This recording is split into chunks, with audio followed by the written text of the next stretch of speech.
The Girl in the Plane, read by Katherine Center. Firefighters don't get as many calls as you might expect for fighting fires. 90% of our calls, in fact, are for other things. Mostly they're medical. Chest pain, car accidents, ODs. Kidney stones are big these days. An astonishing number are for genuinely stupid things, little things that no one should ever call 911 for. Toothaches, headaches, toe cramps, hangnails. We once got a call for a missing earlobe. It's like nobody got the memo that emergency services are for emergencies. That's not even the crazy stuff. We get calls all the time for ghost sightings. We get calls for lost car keys, impolite neighbors, forgotten Wi-Fi passwords, nightmares. There's a whole subset of the population that dials 911 for any problem they can't solve in 5 minutes. A guy called in one time demanding that we come to his house and tell his mother she needed to respect him. A lady once faked a heart attack so she could get a ride across town to take her kids to the zoo. One guy called us for a skunk hiding behind his toilet tank. And let's not forget the woman who wanted us to move a sofa for her. And when we told her that was not our job, she called the cops to complain. All to say, real emergencies are not the bulk of our business. And so when we get a real call for an actual life and death situation, we're excited. This is what we're trained to do. This is what we're here for. Not to bring you dental floss, to save you, if we can. I don't know how to say it without sounding heartless, and maybe it's something you can really only understand after you've seen far too many tragedies up close, but it's the really bad calls that we look forward to. The calls that matter. Or, at the very least, the calls that aren't Elvis sightings. So all that said, I'll confess that when we got the call for a plane crash at Seeger Airfield, I was kind of stoked. A plane crash. Cool. I could check another type of rescue off my firefighter bucket list. I'd never worked a plane crash before. The tones went off through the station just as we were sitting down to supper.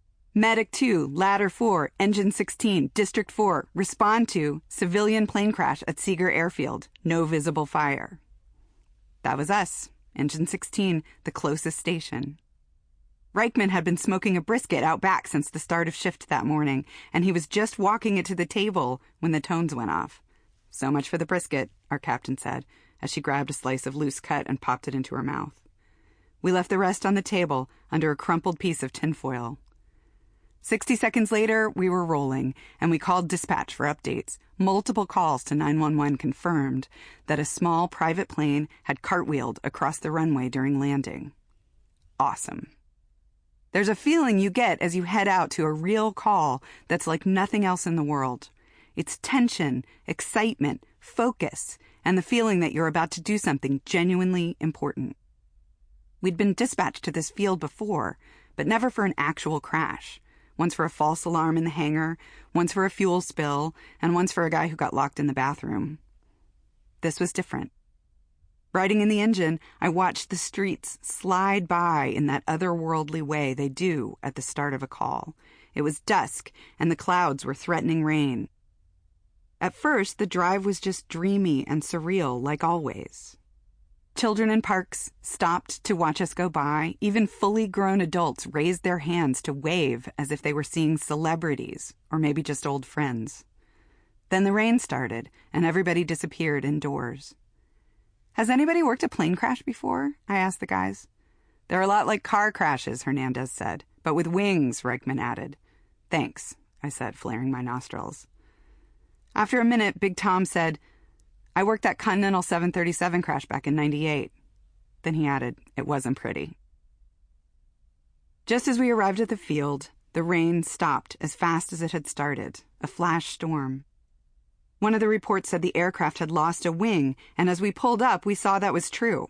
It lay like a carcass across the runway, as chunks of scrap metal made a speckled path over to the rest of the plane, which was wedged in a ditch, splayed out all cockeyed. The runway was empty except for a trim man in an Izod shirt, khakis, and an almost comically preppy ribbon belt who was drenched to the skin. He kept waving us down even as we drove toward him and then stopped the engine a few feet away. He was panting. Sample complete. Ready to continue?